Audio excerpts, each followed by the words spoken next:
আসসালামু আলাইকুম প্রিয় দর্শক। আমাদের আজকে নিবেদন এক হৃদয়স্পর্শী রুহানি প্রেমের উপাখ্যান, অপ্রকাশিত ভালোবাসা। চলুন দেরি না করে শুনে নেওয়া যাক আজকের এই গল্পটি। ঠাকুরগাঁওয়ের বুক চিরে বয়ে চলা ভুল্লি নদীটি যেন এক শান্তিময়ী সন্ন্যাসিনী।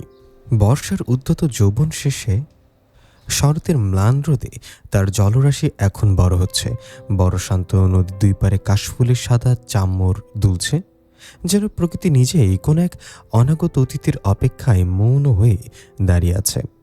সেই সাদা মেঘের ভেলা যখন আকাশে নীলিমায় আলসেমি করে ভেসে বেড়ায়, তখন বুল্লির চরের বালুকা বেলায় রোদের ঝিলিক দেখে মনে হয় কে যেন এক মুঠো রূপালি চূর্ণ ছড়িয়ে দিয়েছে।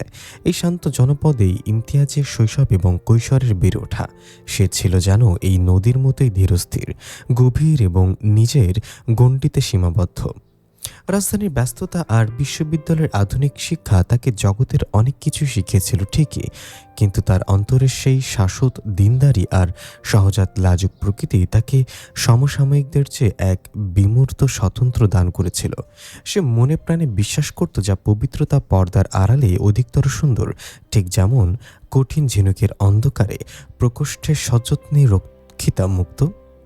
সেদিন ছিল ইমতিয়াজের এক দূর সম্পর্কের চাচার মেয়ের বিয়ের অনুষ্ঠান। ভুল্লির চরের কাছাকাছি সেই বিশাল পৈতৃক ভিটাটি আজ আলোয় আলোকময়। বিশাল উঠান জুড়ে শামিয়ানা টাঙানো হয়েছে। রান্নার বড় বড় ডেকচি থেকে খাসির মাংস আর পোলায়ের মোমো ঘ্রাণ বাতাসে ভাসছে। আত্মীয় স্বজনের কলকাকলি, চুরির নিক্কণ আর ছোটদের নিরবিচ্ছিন্ন ছোটাছুটিতে পুরো বাড়ি এক উৎসবমুখর চেহারা নিয়েছে।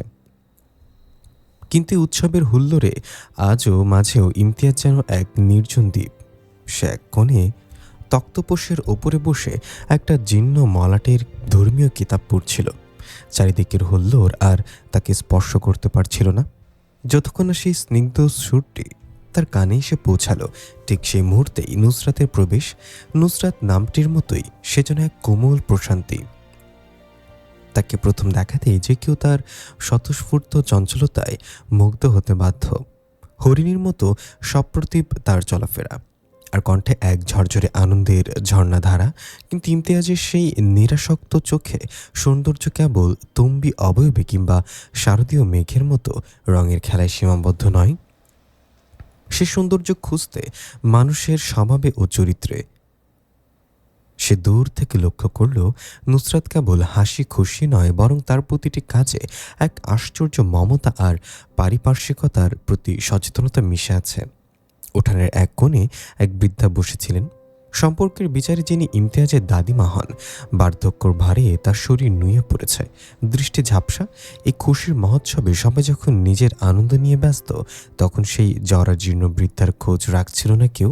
ইমতিয়াজ কিতাবের আড়াল থেকে দেখল নুসরাত তার সব চঞ্চলতা একপাশে সরিয়ে রেখে অতি বিনম্রভাবেই বৃদ্ধার কাছে গিয়ে বসল। তার কুচকানো শিরা ওঠা হাত দুটো নিজের কোমল হাতের মধ্যে নিয়ে অত্যন্ত মিষ্টি সুরে বলতে শুরু করলো, ও দাদিমা, এমন করি এলাকায় বসে আছো কেন? সাগর তো খাবার গেছে, তুমি কি এটা বসে থাকবা? চলেন দাদি, মুই তোমার হাত ধুইয়া দিই, তারপর দুজনে একসাথে খাবার বসিম। বৃদ্ধা তার ফোকলা দাঁতে ম্লান হেসে বললেন, আরে না রে বেটি, মুই তো বুড়া মানুষ, মোর খাবার আর কি নিবে? তুই যা মা, তুই খাইয়া যা। নুসরাত সঙ্গে সঙ্গে কৃত্রিম অভিমানে প্রতিবাদ করে উঠল, অমন করি কবা না দাদি, বড়দের দোয়া আর ভালোবাসা না পাইলে কে বাড়িতে বরকত আসবো? তুমি হইলেন এই বাড়ির জান্নাত, তোমার হাত ধুইয়া না দিলে মোর পেটত খাবার ঢুকবে না। নুসরাতের এই সাহস, স্বীকারোক্তি, নিরহংকার আচরণ এবং বড়দের প্রতি এমন অকৃত্রিম শ্রদ্ধা ইমতিয়াজের বুকের ভিতরে এক অজানা স্পন্দন সৃষ্টি করল। সে অবাক হয়ে ভাবল, যে মেয়ের চোখে এমন আদব আর অন্তরে এমন তাকওয়ার বীজ রোপিত থাকতে পারে, সে কেবল এক আত্মীয় নয়, সে যেন এক জীবন্ত বিস্ময়। ইমতিয়াজ তার কিতাবটি সজোরে বন্ধ করল, কিন্তু তার মনের অলক্ষ্যেই তখন এক নতুন অধ্যায়ের সূচনা হয়েছে। তার মনের অন্দরে এক প্রবল আকর্ষণ অনুভূত হলো, যা তার স্নায়ুকে মুহূর্তের জন্য অবশ করে দিচ্ছিল। কিন্তু পরক্ষণেই সে তার দৃষ্টি নিচু করল। নিজের নফসকে কঠোরভাবে শাসন করে সে মনে মনে আওড়াতে লাগলো, হে আমার রব, আমার অবাধ্য দৃষ্টিকে তুমি সংযত রাখো। এই ভালো লাগা যেন আমাকে তোমার দেয়া বিধানের বাইরে নিয়ে না যায়। সে বুঝতে পারল ভুল্লির এই শান্ত চরে আজ তার হৃদয়ের এক অপ্রকাশিত আজান বেজে উঠছে, যা হয়তো কেবল আরশের মালিককেই শুনতে পেয়েছেন। ইমতিয়াজ সেই কোলাহলপূর্ণ ভিড় থেকে উঠে দূরে নদীর পাড়ে চলে গেল। সেখানে কেবল হেমন্তের ঝিরিঝিরে বাতাস আর কাশফুলের নীরবতা তার এই নবজাত অনুভূতির একমাত্র সাক্ষী হয়ে রইল। সে জানত না এই অনুভূতির শেষ কোথায়, কিন্তু সে তার এই পবিত্র ভালো লাগাকে আল্লাহর কাছে আমানত হিসেবে সঁপে দিল। ভুল্লি সেই প্রথম দর্শনের পর থেকে ইমতিয়াজের জগতের চেনা ছবিগুলো যেন কেমন ঝাপসা হয়ে আসতে লাগলো। কয়েক সপ্তাহ পার হয়েছে, কিন্তু তার মনের নির্জন প্রকোষ্ঠে সেই একটি দৃশ্য, নুসরাতের সেই বিনম্র সেবার রূপটি এক অবিরাম জিকিরের মতো বাজছে। এবারের মিলনমেলা বসেছে লাহিড়ীর এক প্রাচীন বসত বাড়িতে। ঠাকুরগাঁয়ের ওই অঞ্চলটি তার দিগন্ত বিস্তৃতি, ফসলের মাঠ আর শীতল বাতাসের জন্য পরিচিত। হিমালয়ের কাছাকাছি হওয়ায় লাহিড়ীর হাওয়াতে এক ধরনের হাড় কাঁপানো তীক্ষ্ণতা থাকে, কিন্তু ইমতিয়াজের ভেতর আজ যে দহন চলছে তার কাছে এই বাইরের শীতলতা বড় তুচ্ছ। লাহিড়ীর সেই জমিদার আমলের দালানটি আজ আবার প্রাণ ফিরে পেয়েছে। চারিদিকে আত্মীয় স্বজনের ভিড়, উঠানে বড় বড় উনুনে রান্নার আয়োজন চলছে। নুসরাত সেখানে এক উজ্জ্বল নক্ষত্রের মতো বিচরণ করছে। সেদিনের চপলতা যেন আরও একটু প্রগাঢ় হয়েছে। তার পরনে এক শান্ত নীল রঙের সালোয়ার কামিজ, মাথায় চাদরটি অত্যন্ত সুরুচিপূর্ণভাবে জড়ানো। ইমতিয়াজ বারান্দার এক কোণে বসে একটি তসবিহ গুনছিল, কিন্তু তার অবাধ্য মন বারবার সেই নীলিমার দিকে ছুটে যেতে চাইছিল। ইমতিয়াজ মনে মনে নিজেকে শাসন করছিল। সে জানত নুসরাতের সাথে তার কোনো শরীরীয় সম্পর্ক নেই। ইসলামে অনর্থক নারী পুরুষের মেলামেশা বা দৃষ্টির অবাধ বিচরণকে অন্তরের ব্যাধি বলা হয়েছে। সে নিজেকে প্রশ্ন করল, ইমতিয়াজ, তুমি কি তবে তোর এই দীর্ঘদিনের অর্জিত তাকওয়াকে স্রেফ এক পলকের মোহে বিসর্জন দিবি? তার অন্তরের আড়ালে যেন এক মহাযুদ্ধ শুরু হয়েছে। একদিকে রক্তের উত্তাপ আর হৃদয়ের টান, অন্যদিকে রবের দেয়া সেই অলৌকিক সীমারেখা। হঠাৎ নুসরাতকে তার কাছাকাছি আসতে দেখে ইমতিয়াজের হৃদস্পন্দন যেন থেমে গেল। নুসরাত এক হাতে এক গ্লাস শরবত নিয়ে এগিয়ে আসছিল। তার চলাফেরায় সেই চিরচেনা সারল্য। ইমতিয়াজ তড়িঘড়ি করে দৃষ্টি নিচু করল। নুসরাত হাসি মুখে কাছে এসে বলল, ইমতিয়াজ ভাই, আপনি এখানে একা বসে কি করছেন? সবদিকে হাসি গল্প করছে আর আপনি সেই তসবিতেই মজে আছেন। এই যে নেন, বালিয়াডাঙ্গির বিখ্যাত লেবুর শরবত আম্মা পাঠালো আপনার জন্য। ইমতিয়াজের কণ্ঠস্বর যেন গলায় আটকে গেল। সে শরবতের গ্লাসটি নিতে গিয়ে লক্ষ্য করল তার হাত সামান্য কাঁপছে। সে অতি কষ্টের সংক্ষেপে উত্তর দিল, ধন্যবাদ নুসরাত, জাজাকাল্লা খাইরান। নুসরাত কিছুক্ষণ দাঁড়িয়ে থেকে কৌতূহলী স্বরে জিজ্ঞাসা করল, আপনি কি সবসময় এত কম কথা বলেন, নাকি আমাদের উপর কোনো বিষয়ে রাগ করেছেন? ইমতিয়াজ শান্ত অথচ দৃঢ় কণ্ঠে বলল, রাগ নয় নুসরাত, মানুষ যখন নিজের রবের সাথে কথা বলার চেষ্টা করে তখন দুনিয়ার মানুষের সাথে কথা বলার রুচি একটু কমে যায়। আর তুমি তো জানোই আল্লাহ আমার জবান আর দৃষ্টির আমানত রক্ষার নির্দেশ দিয়েছেন। হয়তো আলাপ তো আমাদের রুহকে কলুষিত করে। নুসরাত এক মুহূর্তের জন্য থমকে গেল। ইমতিয়াজের এই আধ্যাত্মিক উত্তর তাকে যেন এক অচেনা উচ্চতায় দাঁড় করিয়ে দিল। সে মৃদু স্বরে বলল, আপনি ঠিকই বলেছেন ভাইয়া, আমাদের এই আমানত রক্ষা করা অনেক বড় কাজ। আমি আসছি, আপনি আপনার জিকির চালিয়ে যান। নুসরাত চলে যাওয়ার পর ইমতিয়াজ লম্বা এক শ্বাস নিল। তার মনে হলো সে এক বিশাল আগুনের গর্তের কিনার থেকে ফিরে এসেছে। শরৎচন্দ্রের সেই আত্মত্যাগী সন্ন্যাসীদের মতো সে আজ নিজের প্রেমের উপর এক বজ্র কঠিন প্রলেপ লাগালো। সে জানে এই নীরব দহন তাকে তিলে তিলে শেষ করে দিতে পারে, কিন্তু সে কোনোভাবেই নুসরাতকে কোনো ফিতনা বা গুনাহের পথে টানতে চায় না। লাহিড়ীর হিমেল হাওয়া তার উত্তপ্ত কপালকে শীতল করার চেষ্টা করছিল, কিন্তু তার ভিতর তখন এক নীরব আজান ধ্বনিত হচ্ছিল, ইমতিয়াজ, সবর করো, যা আল্লাহর কাছে চাওয়া হয় তা কোনোদিন হারায় না। ইমতিয়াজ বুঝতে পারল নুসরাতের প্রতি তার এই টান কেবল দৈহিক নয়, এটা এক আত্মিক সংঘাত। সে সিদ্ধান্ত নিল এরপর থেকে সে নুসরাতের থেকে আরও দূরে থাকবে, কারণ সে বিশ্বাস করে যা পবিত্র তা কেবল সেজদাতেই পাওয়া সম্ভব, চপল আলাপে নয়। লাহিড়ীর সেই কনকনে শীতের আমেজ কাটিয়ে ইমতিয়াজ এবার পা রাখল বালিয়াডাঙ্গির মাটিতে। ঠাকুরগাঁওয়ের ওই অঞ্চলটি তার দিগন্ত বিস্তৃত আম্রাকানন আর স্নিগ্ধ শান্ত পল্লীশ্রীর জন্য পরিচিত। গ্রামের মেঠো পথ ধরে যখন গরুর গাড়িগুলো অলস ভঙ্গিতে চলে যায়, তখন চাকার সেই ক্যাচ ক্যাচ শব্দে এক ধরনের বিমূর্ত বিষণ্ণতা মিশে থাকে।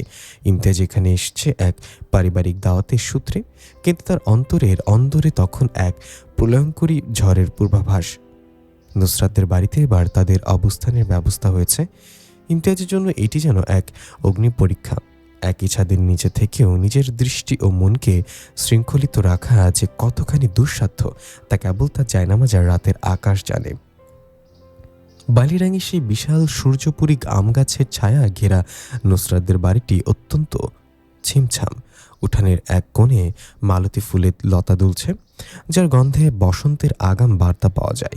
ইমতিয়াজ সারাদিন বৈঠকখানায় বসে কিতাব পাঠ কিংবা তসবি জপে মগ্ন থাকে।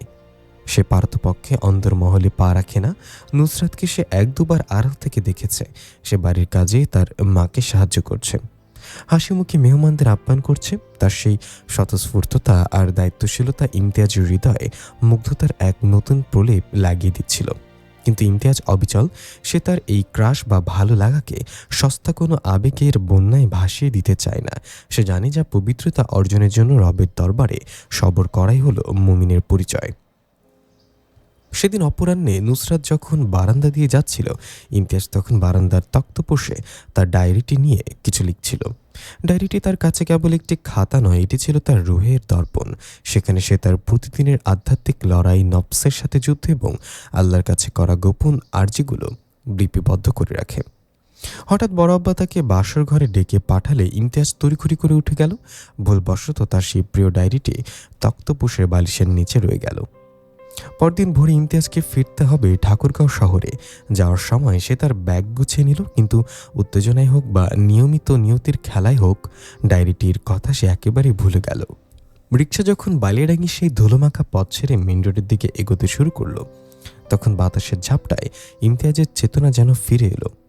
সে পাগলের মতো নিজের ব্যাগ হাতড়াতে লাগলো, কিন্তু সেই নীল মলাটের ডায়েরিটি কোথাও নেই। ইমতিয়াজের কপালে বিন্দু বিন্দু ঘাম জমে উঠল। তার মনে পড়ল ডায়েরির শেষ পাতায় সে গত রাতে কি লিখেছে। সে নুসরাতের নাম কোথাও উল্লেখ করেনি, কিন্তু তার হৃদয়ের সব আকুলতা ঢেলে গিয়েছে একটি মাত্র বাক্যে, হে আল্লাহ, আমার আমানতকে তুমি রক্ষা করো। আমার এই গোপন ভালোবাসা যেন কোনো ফিতনার জন্ম না দেয়, এবং যদি সে আমার নসিবে থাকে তবে তাকে তুমি কেবল হালাল উপায়ে আমার করে দাও। ইমতিয়াজ রিকশা থামিয়ে পেছনের দিকে তাকালো। বাইলেডাঙ্গির সেই শান্ত গ্রামটি তখন অনেক দূরে সরে গেছে। তার মনে হলো সে বুঝি তার কলিজার একটি অংশ উপড়ে ফেলে এসেছে। সে জানত না ডায়েরিটি কার হাতে পড়বে, যদি নুসরাত বা তার পরিবারের কেউ তা পড়ে ফেলে। ইমতিয়াজের ভেতরটা ভয় আর লজ্জায় কুকড়ে যেতে লাগলো। সে মনে মনে আয়াতুল কুরসি পাঠ করতে লাগলো এবং আল্লাহর কাছে সাহায্য চাইল। শরৎচন্দ্রের সেই ভাগ্য বিড়ম্বিত নায়কদের মতো সে আজ এক বিমূর্ত আশঙ্কায় দুলতে লাগলো। সে বুঝতে পারল এই হারানো ডায়েরিটি হয়তো তার জীবনের গল্পের মোড় ঘুরিয়ে দেবে। তবে তা মিলনের সুরে বাজবে নাকি চিরস্থায়ী বিচ্ছেদের দীর্ঘশ্বাসে, তা কেবল আসমানের মালিকই জানেন। ঠাকুরগাঁয়ের ধুলোমাখা রাজপথে রিকশার চাকা ঘুরছে, আর ইমতিয়াজের হৃদয়ে বাজছে কেবল একটি সেই প্রার্থনা, হে আল্লাহ, আমার আমানতকে রক্ষা করো।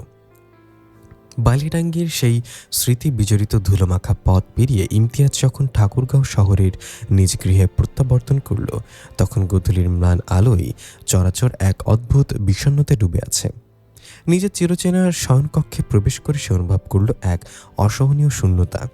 যে ডায়েরিটি সে হারালো সেটি তো কেবল কয়েক দিস্তা কাগজ ছিল না, সেটি ছিল তার হৃদয়ের নির্ভীততম আরশিতে জমানো গোপন কান্নার দস্তাবেজ। সে জানত না বালিয়াডাঙ্গির সেই তক্তপোষের বালিশের নিচে তার রুহের অর্ধেক কাজ আর করতে হবে। নুসরাত কি তবে পড়ে ফেলবে সে গোপন আরাধনার কথা? এই আশঙ্কা তাকে করে করে খেতে লাগলো। পরদিন থেকে ইমতিয়াজের জীবনে এক প্রলয়ঙ্করী যুদ্ধের সূচনা হলো। এই যুদ্ধ কোনো অলৌকিক শত্রুর বিষয় নয়, বরং নিজের নফস বা কুপ্রবৃত্তির সাথে এক অলৌকিক জিহাদ। তার মন বরাবর বলতো, একটিবারের জন্য বালিয়াডাঙ্গিতে ফোন করে কি ডায়েরিটির খোঁজ নেওয়া যায় না? নুসরাতের নম্বর তো তোমার ডায়েরিতেই ছিল না ঠিকই, কিন্তু বড় আব্বার ফোন থেকে কি একবার নুসরাতের সাথে কথা বলা খুব কঠিন? কিন্তু পরক্ষণেই তার ইমানি চেতনা তাকে বজ্রকণ্ঠে ধমক দিয়ে বলতো, ছি ইমতিয়াজ, এ কি হীনমন্যতা! যে ভালোবাসাকে তুই আল্লাহর জন্য পবিত্র রাখতে চেয়েছিস, তাকে কি সামান্য এক আবেগের বশবর্তী হয়ে ফিতনার অন্ধকারে ছুড়ে দিবি? রাতের নিস্তব্ধতা যখন ঠাকুরগাঁও শহর ঘুমে মগ্ন, তখন ইমতিয়াজের কক্ষে জ্বলত এক নিঃসঙ্গ প্রদীপ। ঘুমের দেবী তাকে ছেড়ে চিরতরে বিদায় নিয়েছে যেন। সে বুঝতে পারল এই দহন থেকে মুক্তির পথ কেবল একটি, তাহাজ্জুদের সেই পবিত্র সিজদা। জায়নামাজ বিছিয়ে যখন সে রবের সামনে দাঁড়ালো, তখন তার দুই চক্ষু হতে অবাধ্য অশ্রুধারা গাল বেয়ে জায়নামাজকে সিক্ত করে দিতে লাগলো। ইমতিয়াজ বুঝতে পারল প্রেমের এই দহন যদি ইবাদতের ঘ্রাণে সুশোভাবিষ্ট না হয়, তবে তা মানুষকে কেবল ধ্বংসের দিকেই নিয়ে যায়। সেজদায় মাথা নত করে ইমতিয়াজ মনে মনে বলতে লাগলো, হে আমার রব, তুমি তো অন্তর্যামী। নুসরাতের প্রতি আমার এই ভালো লাগা যদি কেবল মোহ হয়, তবে তা আমার অন্তর থেকে মুছে দাও। আর যদি এই ভালোবাসায় তোমার সন্তুষ্টি থাকে, তবে তাকে আমার নসিবে দাও। কিন্তু কোনোভাবেই আমাকে তোমার অবাধ্য করো না। আমার ডায়েরির সেই গোপন সত্য যদি কারোর সামনে প্রকাশ পায়, তবে আমার সম্মান তোমার কাছে আমানত রাখলাম। ইমতিয়াজের মা সালেহা বেগম রাতের অন্ধকারে ছেলের ঘরের দরজার ওপার থেকে সেই চাপা কান্নার শব্দ শুনতে পেতেন। তিনি জানতেন তার শান্ত ছেলেটি এক মহাসমুদ্রের হাবুডুবু খাচ্ছে, কিন্তু তিনি তাকে বিরক্ত করলেন না। তিনি বিশ্বাস করতেন যে অশ্রু জায়নামাজে ঝরেই তা কোনোদিন বৃথা যায় না। শরৎচন্দ্রের সেই ত্যাগী নায়কদের মতো ইমতিয়াজ আজ নিজের আবেগকে পিষ্ট করে এক উচ্চতর আদর্শের সন্ধানে নিজেকে সঁপে দিল।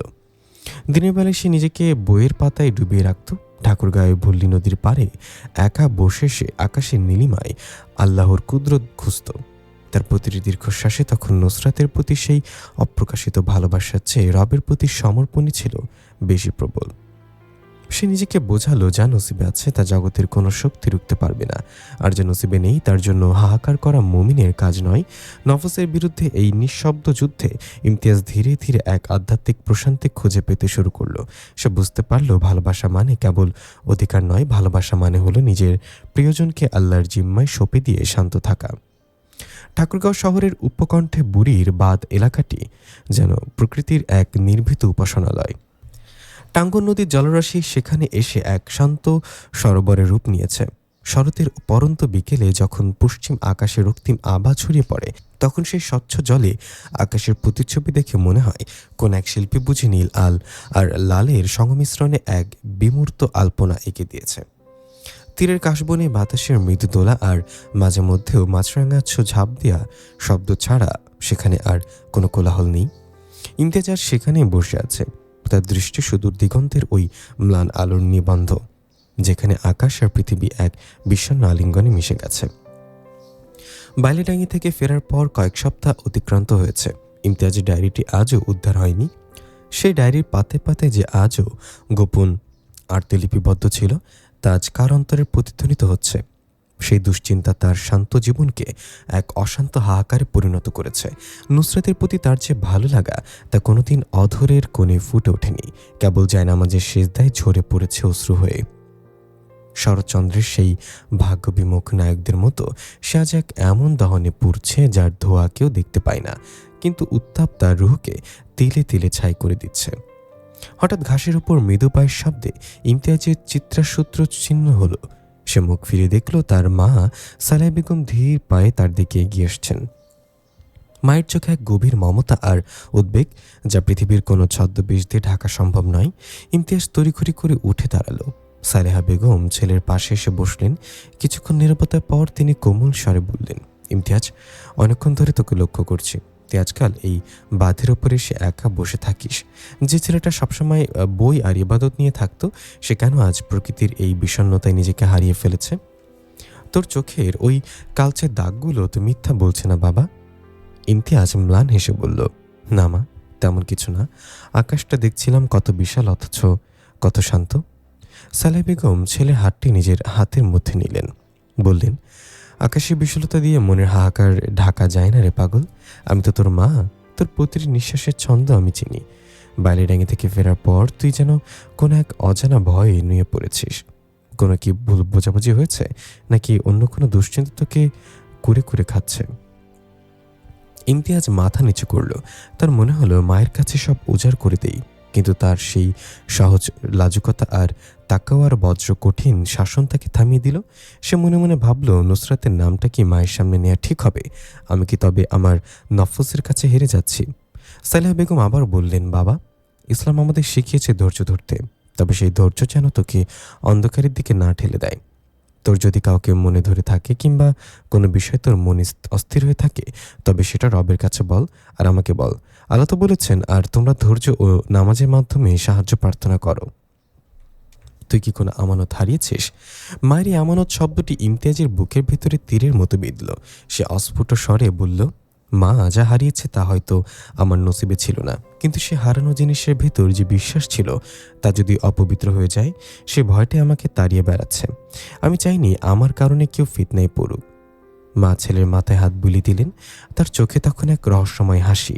তিনি বললেন, ইমতিয়াজ, তুই যে পথটা বেছে নিয়েছিস অপ্রকাশিত ভালোবাসাকে আল্লাহর কাছে সঁপে দেওয়ার পথ, সেটা অনেক কঠিন, কিন্তু জেনে রাখিস, যা খাঁটি তা কোনোদিন হারায় না।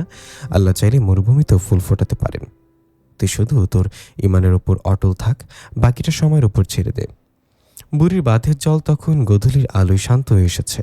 ইমতিয়াজ অনুভূত করল মায়ের এই সামান্য আশ্বাস তার উত্তপ্ত হৃদয়ে যেন এক পশলা বিশ্বের মতো কাজ করল। সে বুঝতে পারল তার এই আধ্যাত্মিক লড়াইয়ে সে একা নয়, কিন্তু নুসরাত কি আজ সেই ডায়েরির পাতাগুলো উল্টে দেখছে, নাকি বালিয়াডাঙ্গির সেই মাটির ঘরে অন্য কোনো গল্পের সূচনা হয়েছে? ইমতিয়াজ এক দীর্ঘশ্বাস ফেলল। সন্ধ্যার আজান তখন ঠাকুরগাঁও শহরের আকাশ বাতাস প্রকম্পিত করে তুলেছে। সে উঠে দাঁড়ালো মায়ের হাত ধরে। অন্ধকারে ডুবে যাওয়ার আগে এক টুকরো আলোর প্রত্যাশা নিয়ে সে বাড়ির পথে পা বাড়ালো। ঠাকুরগাঁওয়ের শান্ত দিনগুলো ইমতিয়াজের জীবনে এক ধীরস্থির ছন্দে বয়ে চলছিল। বুড়ির বাঁধে মায়ের সেই নিবিড় আলাপনের পর তার হৃদয়ে এক ধরনের প্রশান্তির ছায়া নেমে এসেছিল। কিন্তু নিয়তির লালট লিখনে যে বড়ই বিচিত্র। শরতের বিদায়বেলায় যখন আকাশ জুড়ে ধূসর মেঘের ঘনঘাটা, ঠিক তখনই বালিয়াডাঙ্গি থেকে এক অনাহত সংবাদ ইমতিয়াজের দরজায় এসে কারাঘাত করল। এক আত্মীয়ের মারফত খবর এলো নুসরাতের বিয়ে ঠিক হয়েছে। পাত্র বালিয়াডাঙ্গির এক ধনাঢ্য ব্যবসায়ী পরিবারের সুযোগ্য সন্তান, যার ঐশ্বর্য আর প্রতিপত্তির কথা ঠাকুরগাঁও জেলা জুড়েই সুবিদিত। সংবাদটি শোনা মাত্র ইমতিয়াজের মনে হলো মুহূর্তের জন্য যেন তার চারপাশের পৃথিবীটা থমকে দাঁড়িয়েছে। পায়ের তলার মাটি সরে গিয়ে সে বুঝি এক অতল গহ্বরে তলিয়ে যাচ্ছে। শরৎচন্দ্রের সেই ভাগ্যবিমুখ নায়কদের মতো তার বুকের ভেতরটা এক অসহনীয় হাহাকারে হাহাকার করে উঠল। যে নুসরাতকে সে স্রেফ একটি আমানত হিসেবে আল্লাহর কাছে গচ্ছিত রেখেছিল, তাকে কি তবে অন্য কারো জীবনসঙ্গী হিসেবে মেনে নিতে হবে? ডায়েরি হারানোর সেই ক্ষত যেন আজ এক বিশাল ক্ষতে পরিণত হয়ে তার অস্তিত্বকে বিদীর্ণ করতে লাগলো। সালেহ বেগম ছেলের ঘরে প্রবেশ করে দেখলেন ইমতিয়াজ জানলার গ্রিল ধরে বাইরের মেঘলা আকাশের দিকে তাকিয়ে আছে। তার পিঠের সেই রিজু ভঙ্গিটি আজ যেন এক অদৃশ্য ভারে নুয়ে পড়ছে। মা ধীর পায়ে কাছে এসে দাঁড়ালেন, কিন্তু কোনো কথা বললেন না। তিনি জানেন এই মুহূর্তে কোনো সান্ত্বনাই ছেলের ক্ষতে প্রলেপ দিতে পারবে না। ইমতিয়াজ শান্ত গলায় মাকে না ফিরিয়ে বলল, মা, বালিয়াডাঙ্গির খবরটা শুনেছ? বড় আব্বা নাকি অনেক খুশি এই সিদ্ধান্তে। সালেহা বেগম দীর্ঘশ্বাস ফেলে বললেন, শুনেছে বাবা। দুনিয়ার নিয়ম তো এমনই, ভালো লাগা আর পাওয়ার মাঝে এক বিশাল মরুভূমি থাকে, যা সবাই পার হতে পারে না। ইমতিয়াজ ধীরে ধীরে ঘুরে দাঁড়ালো। তার চোখে জল নেই, কিন্তু সেই চোখের গভীরতায় যে বিষণ্ণতা ছিল তা কোনো ট্র্যাজেডির চেয়ে কম নয়। সে শান্তস্বরে বলল, আমি তো কোনোদিন নুসরাতকে অধিকার করতে চাইনি মা। আমি চেয়েছিলাম তাকে আল্লাহর জন্য ভালোবাসতে। আজ যখন তার অন্য কোথাও বিয়ে ঠিক হয়েছে, তখন আমার নাফস আমাকে বারবার বলেছে সবকিছু শেষ হয়ে গেছে, কিন্তু আমার ইমান বলছে আল্লাহর সিদ্ধান্তই শ্রেষ্ঠ। আমি কেন বিচলিত হব মা? আমি কি আমার রবের চেয়েও বড় কোনো ফয়সালাকারী? এই বলে ইমতিয়াজ অজুর পানি নিয়ে ধীর পায়ে জায়নামাজের দিকে এগিয়ে গেল। এটি ছিল তার জীবনের বড় ইমানের পরীক্ষা। সাধারণ কোনো যুবক হলে হয়তো বিদ্রোহ করত, হয়তো ফোনে নুসরাতকে পাগল করে তুলত, কিন্তু ইমতিয়াজ তার নফসের টুটি চেপে ধরল। সে সেজদায় লুটিয়ে পড়ে বলতে লাগলো, হে আমার রব, নুসরাত যদি অন্য ঘরের আলো করে সুখী হয়, তবে তুমি তাকে সে সুখ দান করো। আমার হৃদয়ের এই হাহাকারকে তুমি তোমার জিকিরের মাধ্যমে শান্ত করে দাও। আমি তোমার ফয়সালায় সন্তুষ্ট। রাতের অন্ধকারে ইমতিয়াজ আবার সে ডায়েরির কথা ভাবল। সে জানত না নুসরাত সেই ডায়েরিটি পেয়েছে কিনা, কিংবা পড়লে তার মনের অবস্থা কি হবে, কিন্তু সে আজ থেকে নুসরাতের কথা তার মোনাজাতের ধরন থেকে বদলে দিল। সে এখন আর নুসরাতকে নিজের জন্য চায় না, বরং তার কল্যাণের জন্য দোয়া করে। শরৎচন্দ্রের সেই ত্যাগী বাউলদের মতো সে আজ নিজের প্রেমের ধূপ জ্বালিয়ে রবের ইবাদতে মগ্ন হলো। পুরো ঠাকুরগাঁও শহর যখন গভীর ঘুমে মগ্ন, তখন ইমতিয়াজের ঘরের সেই ম্লান আলোটি জানান দিচ্ছিল এক যুবক আজ পৃথিবীর মায়া ত্যাগ করে আসমানের মালিকের সাথে এক গোপন চুক্তিতে আবদ্ধ হয়েছে। ইমানের এই অগ্নি পরীক্ষায় সে ভাঙল না ঠিকই, কিন্তু তার নীরব কান্নার প্রতিটি ফোঁটা যেন আসমানি রহমতের এক একটি দলিল হয়ে জমা হতে লাগলো। সে জানত না বালিয়াডাঙ্গির সেই ধনাঢ্য পরিবার আর নুসরাতের নীরবতার পেছনে অন্য কোনো রহস্য লুকিয়ে আছে কিনা। সে কেবল জানে হাসবুনাল্লাহ ওয়া নিমাল ওয়াকিল, আল্লাহ আমাদের জন্য যথেষ্ট। ঠাকুরগাঁয়ের রাতগুলো বড় নিঝুম, বড় মায়াবী। শহরের কোলাহল যখন তিতিয়ে আসে, তখন দূর থেকে টাঙ্গন নদীর মৃত কলতান আর ঝিঝি পোকার ডাক মিলেমিশে এক আধ্যাত্মিক আবহ তৈরি করে। ইমতিয়াজের কক্ষে সেই ম্লান প্রদীপটি আজও জ্বলছে। জানলার ওপারে অশ্বত গাছের পাতায় বাতাসের যে মর্মধ্বনি, তা যেন ইমতিয়াজদের হৃদয়ের অব্যক্ত বেদনারই প্রতিধ্বনি। নুসরাতের বিয়ের সংবাদ পাওয়ার পর থেকে তার প্রতিটি মুহূর্ত কাটছে এক অবর্ণনীয় দহনে। শরৎচন্দ্রের সেই নির্ভীতচারী নায়কদের মতো সে আজ এক এমন সত্যর মুখোমুখি যা সে একা বইতে পারছে না। গভীর রাতে সালেহা বেগম ঘরে প্রবেশ করলেন। দেখলেন ইমতিয়াজ জায়নামাজ গুটিয়ে জানলার পাশে স্তব্ধ হয়ে দাঁড়িয়ে আছে। তার অবয়বে যে ম্লান বিষণ্ণতা, তা কোনো প্রদীপের আলো দিয়ে মোছা সম্ভব নয়। মা শিওরে এসে দাঁড়াতে ইমতিয়াজ চমকে উঠল। সালেহা বেগম অত্যন্ত কোমল স্বরে বললেন, ইমতিয়াজ, রাত তো অনেক হলো বাবা, আর কতক্ষণ এমন করে রুহের সাথে লড়াই করবি? তোর চোখের এই নীরব প্রার্থনা কি এখনো শেষ হয়নি? ইমতিয়াজ ধীর পায়ে মায়ের কাছে এসে বসল। তার কণ্ঠস্বর আজ বড় ধরা ধরা, যেন অনেক দিনের জমানো পাথর আজ গলতে শুরু করেছে। সে বলল, মা, আমি কি আমার এই গোপন ভালোবাসাকে আল্লাহর জন্য পবিত্র রাখতে গিয়ে কোনো ভুল করলাম? আমি চেয়েছিলাম নুসরাতকে স্রেফ এক পবিত্র আমানত হিসেবে আগলে রাখতে, কিন্তু আজ যখন শুনলাম তার বিয়ে অন্য কোথাও ঠিক হয়েছে, তখন আমার এই নফস আমাকে বড় অস্থির করে তুলছে মা। সালেহা বেগম ছেলের মাথায় হাত বুলিয়ে দিতে লাগলেন। তার দু চোখ মমতায় আর্দ্র হয়ে এলো। ইমতিয়াজ আবার বলতে লাগলো, মা, আমি তো কোনোদিন নুসরাতকে নিয়ে কোনো অনর্থক স্বপ্ন দেখিনি। আমি শুধু চেয়েছিলাম তাকে সম্মানের সাথে হালাল উপায়ে আমার করে নিতে, কিন্তু আমি নিজের লজ্জাবোধ আর তাকওয়ার ভয়ে কোনোদিন মুখ ফুটে কিছু বলিনি। আজ আমার মনে হচ্ছে আমি বুঝে এক বিশাল আমানত হারিয়ে ফেললাম। এই প্রথম ইমতিয়াজ তার হৃদয়ের অরগোল মায়ের সামনে পুরোপুরি উন্মোচন করল। সে জানালো কিভাবে বালিয়াডাঙ্গির সেই চরে সে প্রথম নুসরাতকে অনুভব করেছিল, কিভাবে সে প্রতিটি সেজদায় নুসরাতের কল্যাণের জন্য দোয়া করেছে। সে আরও বলল, মা, আমি কোনো বিদ্রোহ করতে চাই না। আল্লাহর ফয়সালা যদি নুসরাতকে অন্যর ঘরে আলো করতে পাঠাতেই হয়, তবে আমি তাতে রাজি। কিন্তু আমার মন বলছে, আমি কি একবার শেষ চেষ্টা করব না? মা, আপনি কি একবার বড় আব্বার কাছে আমাদের পক্ষ থেকে বিয়ের প্রস্তাব নিয়ে যেতে পারেন? সালেহা বেগম স্তব্ধ হয়ে ছেলের মুখের দিকে চেয়ে রইলেন। ইমতিয়াজ আবার যোগ করল, তবে মনে রাখবেন মা, নুসরাতের আমতে তার পরিবারের সামনে অসম্মানে যেন কিছুই না হয়। আমি কোনো ফিতনা সৃষ্টি করতে চাই না। যদি নুসরাত সেই ধনাঢ্য ব্যবসায়ী পরিবারের সুখীও হয়, তবে আমি আমার এই অপ্রকাশিত ভালোবাসাকে চিরতরে কবরে দাফন করে দেব। আমি কেবল চাই অন্তত একবার চেষ্টার মাধ্যমে আমার এই অধ্যায়টি শেষ করতে। সালেহা বেগম এক দীর্ঘশ্বাস ফেলে বললেন, ইমতিয়াজ, তার এই সংযম আর তোর এই শ্রদ্ধা আমাকে গর্বিত করেছে বাবা। তুই চাসনি বলি আমি কোনোদিন আগে থেকে কিছু বলিনি, কিন্তু মনে রাখিস, আল্লাহ যদি চান তবে পাহাড়ের আড়ালেও পথ হতে পারে। আমি কালই বালিয়াডাঙ্গির উদ্দেশ্যে রওনা হব। তুই শুধু তোর রবের ওপর তাওয়াক্কুল রাখ। ইমতিয়াজ মায়ের হাত দুটি নিজের কপালের কাছে ঠেকিয়ে এক পরম শান্তিতে চোখ বুঝল। তার মনে হলো এতদিনের সেই অবরুদ্ধ অর্গল আজ খুলে যাওয়ায় তার রুহ যেন কিছুটা হালকা হয়েছে। ত্যাগী ও আদর্শবান সন্তানদের মতো সে আজ নিজের ভাগ্যকে মায়ের হাতে দেওয়ার সাপ দিল। ঠাকুরগাঁয়ে ওই নিস্তব্ধ রাত যখন তখন শেষ হতে চলেছে, আর পূব আকাশে এক নতুন ভোরের প্রত্যাশা উকি দিচ্ছে। ইমতিয়াজ বুঝতে পারল দুনিয়ার সব যুক্তি যেখানে শেষ হয়, তাকওয়া আর রবের উপর তাওয়াক্কুল সেখান থেকেই নতুন করে পথ চলতে শুরু করে। পরদিন কাক ভোরেই সালেহা বেগম বালিয়াডাঙ্গির উদ্দেশ্যে রওনা হলেন। ঠাকুরগাঁও শহর ছেড়ে বাস যখন বালিয়াডাঙ্গি সেই চিরচেনা আম্রকানন আর ধুলোমাখা মিঠো পথের ছায়ায় প্রবেশ করল, তখন তার অন্তরে এক বিচিত্র দোলাচল। তিনি জানতেন না ইমতিয়াজের এই অপ্রকাশিত ভালোবাসা আদৌ কোনো সার্থকতার মুখ দেখবে কিনা।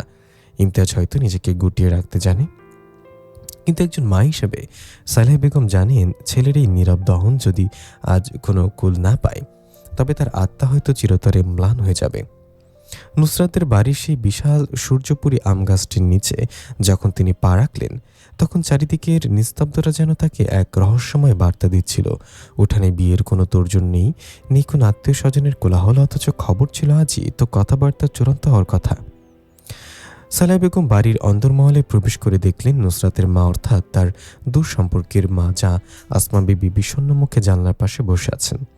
কুশল বিনিময়ের পর সালেহা বেগম অতি সন্তর্পণে বিষয়টি পড়ালেন।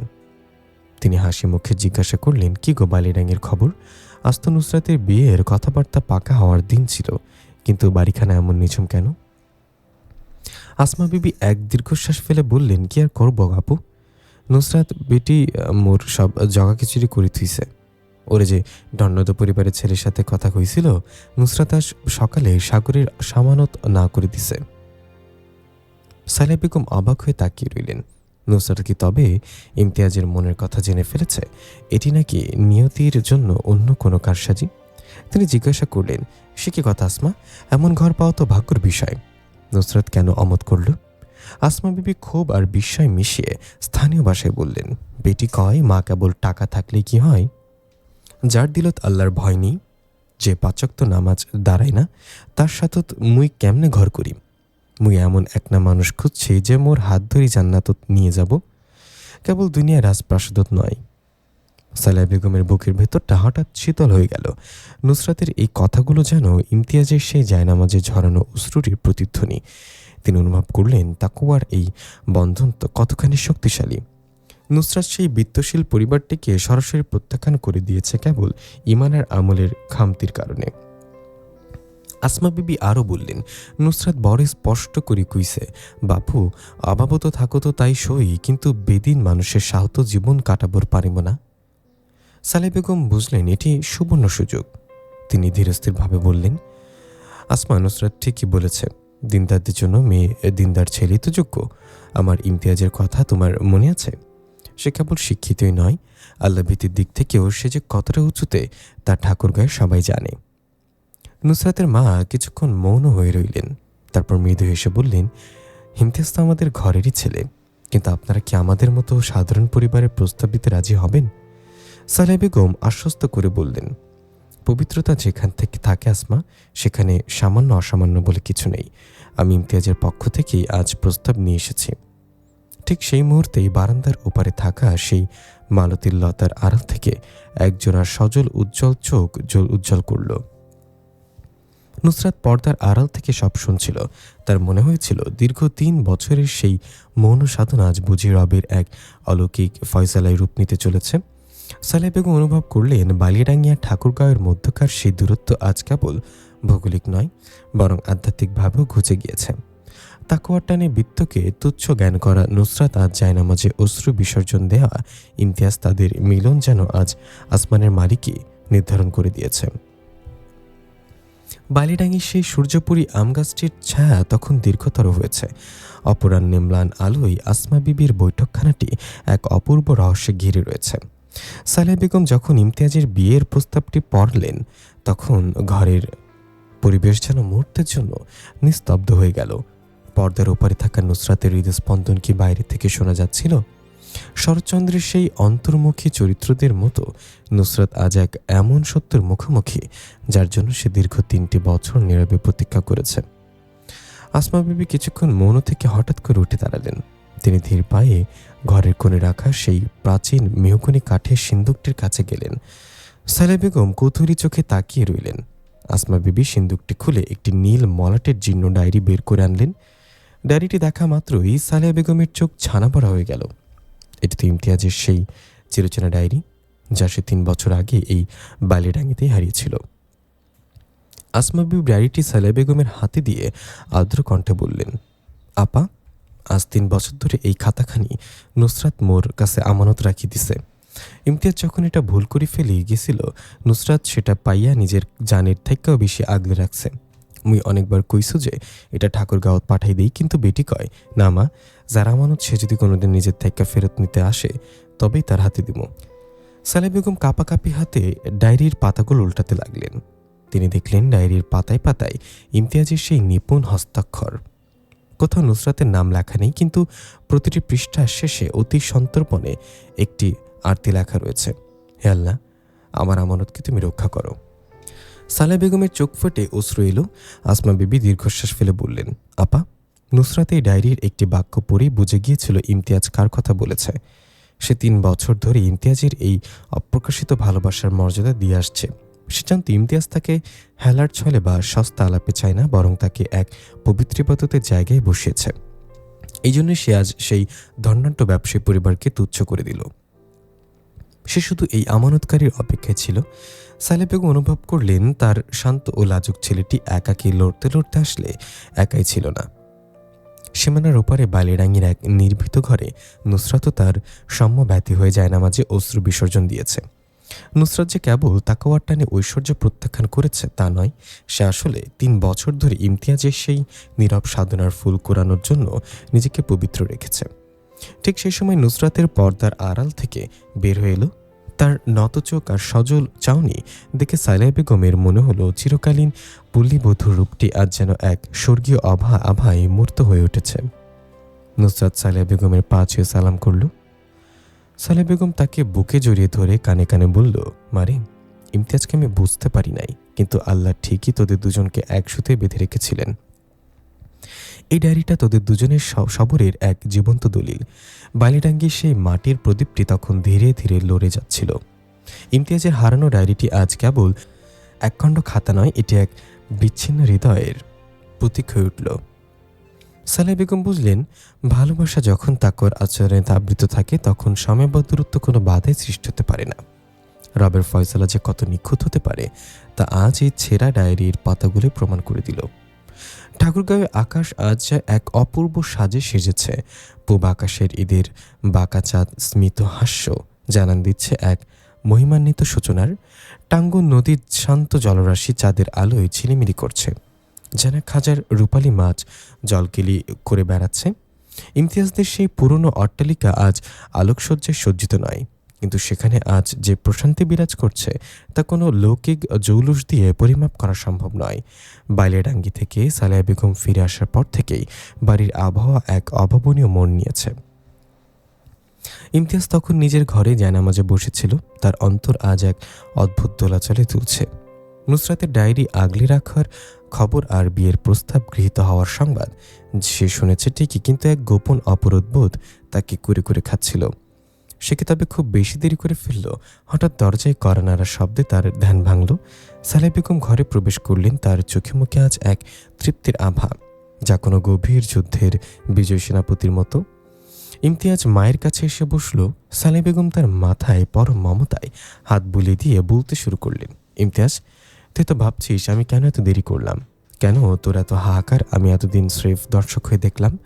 আজ তোর সেই প্রশ্নের উত্তর দেওয়ার সময় এসেছে। ইমতিয়াজ অবাক হয়ে মায়ের দিকে তাকালো। সালেহা বেগম বলতে লাগলেন, বাবা, আমি যখন প্রথম বালিডাঙ্গিতে ওই ডায়েরিটা তোর ব্যাগ থেকে পড়ে যেতে দেখি তখন থেকে আমি জানতাম তুই নুসরাতকে পছন্দ করিস। আমি জানতাম ওই নীল ডায়েরির ভেতরে তোর রুহের আরতি লুকিয়ে আছে। আমি ইচ্ছা করে ডায়েরিটা তোকে মনে করিয়ে দেইনি, বরং নুসরাতকে সযত্নে তা সরিয়ে রাখতে বলেছিলাম। ইমতিয়াজ স্তব্ধ হয়ে গেল। সালেহা বেগম হাসি মুখে যোগ করলেন, আমি চেয়েছিলাম তোকে এক কঠিন পরীক্ষায় ফেলতে। আমি দেখতে চেয়েছিলাম আমার ছেলে তার আবেগের বশবর্তী হয়ে ঈমান আর তাকওয়ার পথ হারায় কিনা। আমি দেখতে চেয়েছিলাম তুই কি নুসরাতকে পাওয়ার জন্য কোনো অনর্থক পথ বেছে নিস, নাকি তোর ভালোবাসা কেবল জায়নামাজের সিজদাতে সীমাবদ্ধ থাকে। ইমতিয়াজ, তুই সেই পরীক্ষা কেবল উত্তীর্ণই হোসনি, বরং তুই প্রমাণ করেছিস যে সত্যিকারের ভালোবাসা কেবল আল্লাহর সন্তুষ্টির জন্যই হওয়া সম্ভব। ইমতিয়াজের চোখের কোণে তখন কৃতজ্ঞতার অশ্রু। সে বুঝতে পারল তার এই দীর্ঘ 3 বছরের নীরব দহন আসলে ছিল মায়ের এক আধ্যাত্মিক প্রশিক্ষণ। স্নেহময়ী মায়ের মতো সালেহা বেগম আজ ছেলের সামনে এক বিশাল সত্যের পর্দা উন্মোচন করলেন। তিনি আরও বললেন, নুসরাতকেও আমি বলেছিলাম চুপ থাকতে। সে আমার সাথে এই গোপন পরীক্ষায় সামিল ছিল। আজ তোদের এই মিলন কেবল হৃদয়ের মিলন নয়, এ হলো দুটি পবিত্র আত্মার এক হওয়া, যা কেবল তাকওয়ার ওপর ভিত্তি করে গড়ে উঠেছে। ঠাকুরগাঁওয়ের সেই নির্ভীত অট্টালিকার ছাদে যখন বিয়ের প্রস্তুতি শুরু হলো তখন বালিয়াডাঙ্গি, লাহিড়ী আর হরিপুরের আত্মীয়রা এসে ভিড় জমিয়েছে। নুসরাত যখন শুভ্র কাপড়ে আবৃত হয়ে ইমতিয়াজের সামনে এসে দাঁড়ালো, তখন চারিদিকের কোলাহল যেন থেমে গেল। তাদের মাঝে কোনো সস্তা প্রতিশ্রুতি ছিল না, ছিল কেবল রবের প্রতি অগাধ কৃতজ্ঞতা। মসজিদের মিনার থেকে যখন এশার আজান ভেসে এলো, তখন ইমতিয়াজ বুঝতে পারল তার অপ্রকাশিত ভালোবাসা আজ এক অখণ্ড সত্যের আলোয় পূর্ণতা পেয়েছে। দুনিয়ার সব যুক্তি যেখানে হার মানে, তাকওয়া রবের উপর তাওয়াক্কুল সেখান থেকেই জান্নাতি পথের দিশা দেখায়। ইমতিয়াজ ও নুসরাতের এই উপাখ্যান ঠাকুরগাঁওয়ের ধুলো মাখা জনপদে এক চিরন্তন প্রেমের সাক্ষ্য হয়ে রইল, যে প্রেম পলিঙ্কিততায় ডোবে না, বরং সিজদার মাধ্যমে আল্লাহর আরশ পর্যন্ত পৌঁছে যায়।